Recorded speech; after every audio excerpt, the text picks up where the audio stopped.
Happy Families podcast. It's the podcast for the time-poor parent who just wants answers now. Whether you share the bed with the kids or not during those first 6 months, it doesn't have any association or correlation with either positive or negative outcomes. And now here's the stars of our show, my mum and dad. Hello, this is Dr. Justin Coulson, the author of 6 books about raising happy families and the founder of happyfamilies.com.au. Kylie is my wife and mum to our 6 daughters. And Kylie, are you going to be okay for today's podcast? Look, I'm sounding a bit nasally, but we're going to get through it. It's a cold, everyone. It's just a cold. We don't have any worries. And we know that it's a cold because when you've got COVID, apparently there's not a whole lot of, what's the word? Congestion, I think would be the polite word for it. I'm congested. Yeah. And you can still taste food. Yes, I can. And apparently when you've got COVID, you can't taste either. So Well, lucky we're confined to our little office space. That's right. We're not sharing it with anyone. Golly. And just what a quick shout out to anyone who's locked down like half of Australia right now. We are with you in spirit because it's just so tough. I was talking to somebody just a little bit earlier this week who said, she was in Melbourne, by the way, and I said, so how's lockdown 5 going? She said, lockdown 5,278,000, like just over it. I did see a meme the other day that said 3 more lockdowns before Christmas is here. Oh, that is so not funny. The countdown has begun for Christmas. Please no. But yeah. Hey, we've got a really exciting episode for our podcast today and a lot to get through. This is a Doctor's Desk episode. For those of you who are new to the podcast, once every month, once every fortnight, I collect a bunch of new studies that have come through and talk about what science is telling us about parenting. And today, 4 in a developmental progression, and I think all 4 of them are going to be interesting to you. The first one, what COVID has done to rates of postnatal depression, how COVID is affecting postnatal depression around the world. Second one, the idea about co-sleeping. Is it good or bad for attachment to pull the kids into bed with you and co-sleep? It's a controversial topic and some new research sheds light on whether it's good, bad or otherwise. Then we're going to talk about vaccinations and how to help kids to manage vaccinations better without the distress and the drama that so often accompanies those needles. And that's kind of timely, right? Because even as adults, we're going and getting vaccinations everywhere. I've had both of mine. I'm all vaccinated. We just need you to get better so that we can send you off to get yours. And then the fourth thing that we're going to talk about is how to get teenagers to actually listen to us. Some new research on that. So Kylie, let's talk first of all about rates of postnatal depression among new mums during lockdown. And this matters because a lot of our audience are either having kids or have got friends who are having kids, and we need to be across this. So what did the research basically show from what you've read in the paper that I sent you? Well, it's suggesting that postnatal depression rose sharply during COVID lockdowns. Yeah. And you'd expect that. Considering the challenges that mums have just in normal day-to-day life, now we've got the added stress of everybody on top of each other. There is no downtime for these mums, and they're also having to juggle schooling with older kids and, husbands working from home, worried about whether or not they can make ends meet. Like there's so many challenges. And then on top of all of that, they don't even get to see the people that they love outside of, their own little family unit. The women first filled in a survey which measured symptoms of postnatal depression. Then they shared their own personal social networks and listed up to 25 people and explained who they were and what the relationship was. And once they'd shared all that information with the researchers, they reported on who in that network they'd seen in person or who they'd chatted with on the phone or via a video call or via text or WhatsApp just in the last couple of weeks. And what the research showed was really high levels of depressive symptoms among the new mothers, with 47.5% reporting symptoms that met the threshold of diagnosis of postnatal depression. 34.6% of the group reported particularly high levels. That's more than a third of an increase. Massive. In such a short period of time. Yeah, really, really significant. And what the researchers have essentially said is takes a village to raise a child. Social networks are crucial if we're going to support parents and babies, especially in that time after birth. And the impact of COVID-19 on new parents is really, really significant.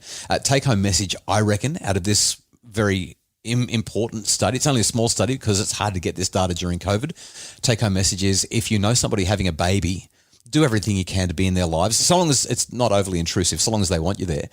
Be in their lives, because we know without question that the quality of connections that people experience, especially as a new mum. One mum said, and I quote, "You're only a first-time mum once, and I was really looking forward to this time and making new mum friends. I think I'm most sad about missing out on that." Yeah. So not only does grandma not get to spend time, or grandpa get to spend time with the kids, but you can't kind of go and do all the stuff that you might typically have done the same way that we've always done it. And that has a really significant impact. I think back to, the times that we've welcomed babies into our lives, and there's so much excitement about introducing your little one to all of the important people in your world. Mm-hmm. And for so many families, they're not having those opportunities. Yeah. And a shout out to everyone who's overseas and can't even get back into Australia so that they can see their grandkids for the first time, that have been born in COVID, because 35,000 Australians still can't get in because there's not enough space in Australian quarantine hotels right now. It's really tough. And this is the sort of stuff that literally creates things like postnatal depression. COVID is rough. Okay, let's move the conversation along to our second study. This was published in the Journal of Developmental and Behavioural Pediatrics, and it's about bed sharing in the first 6 months of life. I find this really interesting because so often when we talk to parents, one of the things that they really, really struggle with in their own relationships is the fact that they have children in their beds. Yeah. And it has such a huge impact on your capacity to connect as husband and wife and get sleep. I thought you were going to say get something else then. I thought you were going to say get some. Get sleep. Get some. It's so significant, and yet there is so much, I'm going to say, guilt around whether or not we're doing the right thing by shoving our children off into their own beds and pushing them away, basically. Yeah, and co-sleeping, the attachment parenting style has really promoted co-sleeping as it's really important for infant mother attachment. It's really important for infant behavioural outcomes. It's really important for bonding and sensitivity. And this study looked directly at all of those things. What they basically found was that bed sharing was common at full term. In other words, the baby's born and parents are bringing their kids into the bed once they're born at a rate of about 40%, 41.2% in this particular study. I was surprised that it was that high. We've never actually done a co-sleeping thing. We've brought the kids into our bedroom and had their cot or their bassinet set up in the bedroom so that they're close to us, but we've never actually slept with them in our bed. And I've sometimes wondered, did we do the wrong thing? Like I've had a little bit of dad guilt around that. Parenting expert guilt. I wish we'd had the kids in the bed with us. 41.2% of people said, yep, we're doing it. That had dropped down by 3 months to 22% of people who were doing it. And then it bumped up again at 6 months to 27.5%. And at 18 months, it was back up to 31.3%. So I just thought that was an interesting trajectory to follow, but here's what the results show. There were no associations between bed sharing during the first 6 months of that child's life and infant mother attachment, infant behavioural outcomes at 18 months. Also no associations between bed sharing during those first 6 months and maternal bonding or sensitivity at any consequent assessment points, specifically at 18 months. In other words, whether you share the bed with the kids or not during those first 6 months, it doesn't have any association or correlation with either positive or negative outcomes about attachment, about behaviour, about bonding, or about how sensitive you are as a parent. I would think that it would be much more important for us as parents to be responsive to our children as opposed to losing sleep by sharing a bed with our children. And like I just feel so much pressure relieved when I read that study. Yeah. And I love what you've just said. We didn't plan that, but it's beautiful because you can be so much more responsive when they're awake if you've had a good night's sleep. Mm.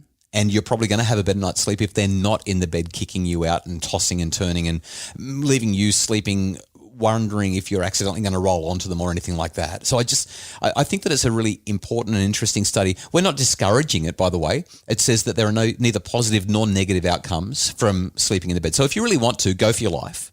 But if you're feeling guilty about it, but you're doing it because you feel like you have to, don't. Because the research now is saying, this is something that the bloggers, the well-being bloggers that are out there might be promoting, but we don't have scientific evidence to support it. And I kind of like that. All right, so let's take a quick break. And right after the break, we're going to talk about vaccinations and talking to teenagers who are in trouble. It's the Happy Families Podcast. For a happier family, try a Happy Families membership, because a happy family doesn't just happen. Details at happyfamilies.com.au. It's the Happy Families Podcast, the podcast for the time-poor parent who just wants answers now. And today is Justin's Doctor's Desk geek out moment. He loves the research and he loves to pull it to pieces so that he can help each of us understand how we might be better parents as a result. I'm really enjoying it. I'm so glad that you've sensed my my delight. Well, I'm actually a little bit excited about this one because vaccinations is... Well, it's on everyone's mind right now. It is on everyone's mind right now. But as a parent, I remember that moment when I had to have our first child. Chanel was getting vaccinated and oh my goodness, my heartstrings were being torn apart. Yeah, here you are, sweetheart. I'm taking you into the doctor's office so that they can stick something in you and it's going to hurt probably for a couple of days, like you're going to have a sore arm. And I was a mess. Yeah. You actually had to come with me. I was absolutely I was a mess. My doctor actually suggested that I might need to leave the room because I was so distressed. I walked out of the room and then realized, what am I doing? I'm leaving her all by herself so she can be jabbed. I walked back in. I was there. You were there. But I couldn't leave her. But as a result, she was distressed for ages afterwards. We walked out and she screamed and screamed and screamed and I felt so bad. Now, just before we go on, I want to be absolutely explicit in what I'm about to say. Vaccines are nothing short of a miracle.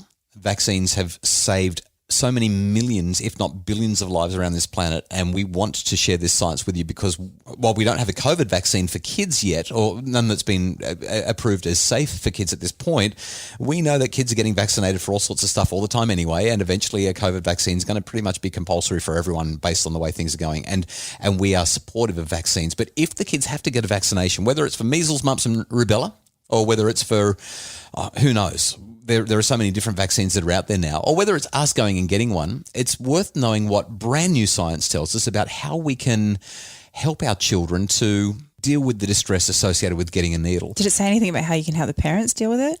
No, it didn't. But we've got. I'm glad to say that I actually did work it out over time. Well, I was going to say, I feel like we've kind of got this right because other than that experience, our kids, nobody looks forward to a needle. Nobody's begging for a vaccination and saying, "Oh, give it to me. I love this." But our kids respond really well now. And tell me what we've done, and then I'll tell you if that's consistent with what the research shows. The first time children are really aware of it is about that 4-year-old when they have whatever vaccinations they have it for. The one that we've got the boxes ticked for all of our kids. I can't remember what it is either. But by 4 years of age, you can have a really intelligent conversation with your child. Sure. And so as vaccinations would come up, I would actually sit down with each of the kids and I would tell them that we were going to the doctors and that they would have a needle. Yep. And inevitably they all looked at me like, I don't want a needle. Terror in their eyes. Yes, totally. And so we talked about that and I said, nobody likes getting needles. I don't know anybody who likes getting a needle. But the one great thing about a needle is it's just like a bee sting. It lasts for a few seconds and then it's gone, and the sting will last there for a little bit, but it'll disappear over, a very short period of time. So we just have to be brave for about 1 second, 2 seconds, 3 seconds, and it's done. Yeah.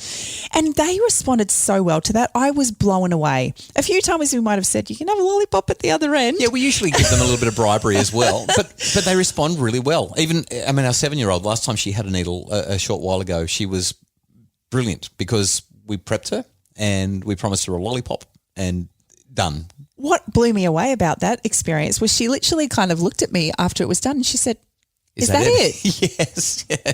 Can I we need to get onto the science, but I've got to share this story. I still remember, I reckon I was probably about 8 years old, 9 years old. I don't know what needle it was back in the early 1980s, but my mum got me in the car. We were going into town to do something. She stopped outside this place in the centre of Gosford that I still remember. I had a needle there once before, and we stopped there and I looked at Mum and I said, "What are we doing here?" And she looked at me and said, I lied to you before. We're actually here so that you can get your needle. Mum and an employee from inside there, they literally were dragging me up.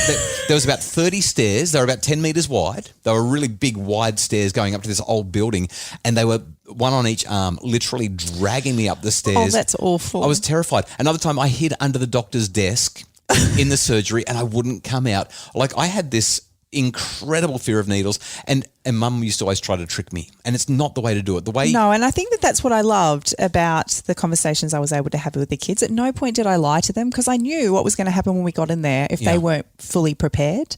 And each of them, I didn't book it until they said, okay, I'm ready. Yep. So I was just... Now, not every child's going to be that compliant, but we've done it now with 5 of them in a row, and they've all just kind of been like, yeah, we don't like it, but we understand what's happening, and we know we're going to get a treat at the end of it, and it'll be okay. It did backfire a little bit last year. I don't remember. Well, our daughter in grade 10 had to have her needle. Yeah, okay. She's worse than me.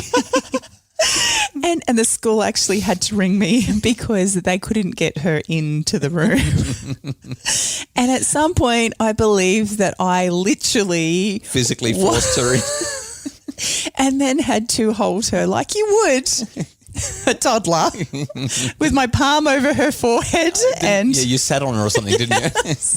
it was very hard. Anyway, let's go to the research really quickly. So basically, this is some research that came out of York University in the UK. So this is research that looks at what you say in the first minute after a vaccination and how key that is in reducing a child's distress. You can literally, in the first minute, change the trajectory.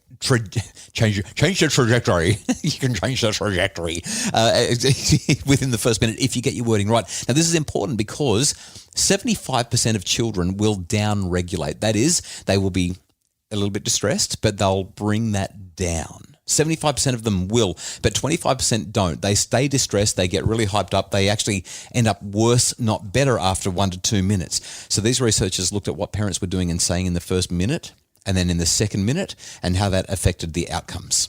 Well, I think the most important thing we need to remember is that heightened emotion before had an impact. Yes. Before we even got to this. So having those conversations with our children and empowering them before we walk in the door, not lying to them, not surprising them. Yeah. Or tricking them to think that they're going to get an ice cream. Thanks, Mum.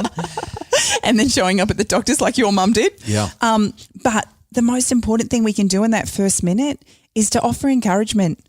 They're so brave to be able to sit there and literally watch somebody jab them with a needle. Okay, let me read this to you. Results indicated that higher child baseline distress was predictive of whether the kids would downregulate or stay distressed. So we want them to be calm going in there, or at least not to be too heightened, because of course they're going to be a little bit anxious. But here's what else led to negative outcomes. In that first minute following the needle, more parent what they call coping promoting verbalizations. So a coping promoting verbalization is something like, it'll be all right. It'll be over soon. In other words, in the first minute right after that sting, hearing that does not make you feel better. It makes you feel worse because it's not feeling like it's going to be all right. It's really stinging right now. And of course, as you highlighted, within a few seconds it actually goes away, but that first minute seems to be really crucial. So what we don't want to say is, you'll be right, you'll be fine. See, that didn't hurt that much, because that's not consistent with their truth in that moment. It really hurt, didn't it? It really hurt. And you might say, that really hurt, didn't it? Needles can be painful, but I'm here for you. That's what they need to hear. They need to hear that gentle coaching through it, not a promise that you'll be right or here comes the lollipop, but rather, they do sting a bit, don't they? You just lean into me and give me a big cuddle. What they also found, though, is that once you get to the second minute, you can kind of relax a little bit and say, oh, it's not hurting so much now, is it? You're feeling better now.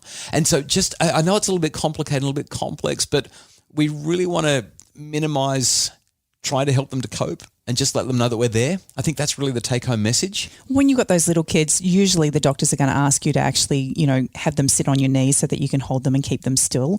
And I'm guessing that most doctors' surgeries are on board with this now, and when there's 2 needles involved, they actually have 2 people do it so that the needles happen at the same time. I hate that one, yeah. It's bad, and it's not so bad because knowing what it feels like the first time and then having to anticipate having it happen the second time is so much more traumatizing than just having it all happen at once. But I think, that closeness, having cuddle time and just you're appreciating that they're hurting right now, and that's okay is so important. Yeah, it really is. Hey, we're just about out of time. We've got to talk about this last. In fact, we're over time, but let's just talk about this last study really quickly. This comes from the University of Reading. It's about teenagers who how to get them to open up to us, basically. And this is by a researcher that I've followed for the last 20 years or so. I think she's brilliant. Her name is Netta Weinstein or Netta Weinstein. I don't know. Maybe it's Weinstein or Weinstein. I don't know. Netta Weinstein is what I'm going to say. And she got 1,001 13 to 16-year-olds together. That's a hefty number. It's a good number. Got them to watch this staged conversation between parent and teenager about something difficult going on in that teenager's life. And the parents in these staged situations basically took different postures, different body language, different listening behaviour. It will come as no surprise that when parents are more attentive to their teenagers, the teenagers feel like they've been heard. I know it's kind of like from the University of Durr, but here's the context. Basically, the first video conversation scenario portrays a teenage boy admitting to mum that he'd tried vaping and that he felt ashamed. In the second video, he tells mum that he was rejected by his peers because he refused to vape, and then he felt hurt. So there's these two scenarios, and basically the parent either listens attentively, or they're distracted, or they use more eye contact, or they use less eye contact. And essentially, when you listen attentively and you look at your kids when they're talking to you, it leads to better well-being and more disclosure. It's good for the relationship. It really does interest me that we need data on this. I get that, and yet it's a really nice little reminder that sometimes our kids just need us to be present, pay attention, and really listen. It really surprises me that they have to do research on this. I know you've said it's from the University of Durr a little bit, and that's how I feel like a lot of the research is, because it's such common sense. What's interesting, though, is a lot of common sense gets disproven by research. Sometimes we think stuff's common sense and it doesn't work as well. So it's nice to get some confirmatory research on something that we kind of already believed. We really hope that you've enjoyed this podcast episode. It's gone a bit longer because we kind of get excited about the science, and you get excited. Okay, you get excited about the conversations we get to have because of the science, like vaccinations. We could have done a whole episode on that. If you would like more information about those studies, we will link to all of them in the show notes, at least the abstracts in the scientific journals. If you do a bit of a Google around, I'm sure you can find more info about each of them. And gee whiz, we just really hope that you enjoyed the podcast and what we offer. If you do, please leave ratings and reviews at Apple Podcasts so that other people can find out about the podcast. As always, we appreciate Justin Rulon from Bridge Media. He's our producer and he makes the podcast actually work and sound good. And Craig Bruce, he's the ideas guy. He's the one who helps us to figure out how to make a podcast that you will want to listen to. So we appreciate our executive producer, Craig Bruce. If you'd like more information about making your family happier, please visit us on our Facebook page, Dr. Justin Coulson's Happy Families, or at happyfamilies.com.au.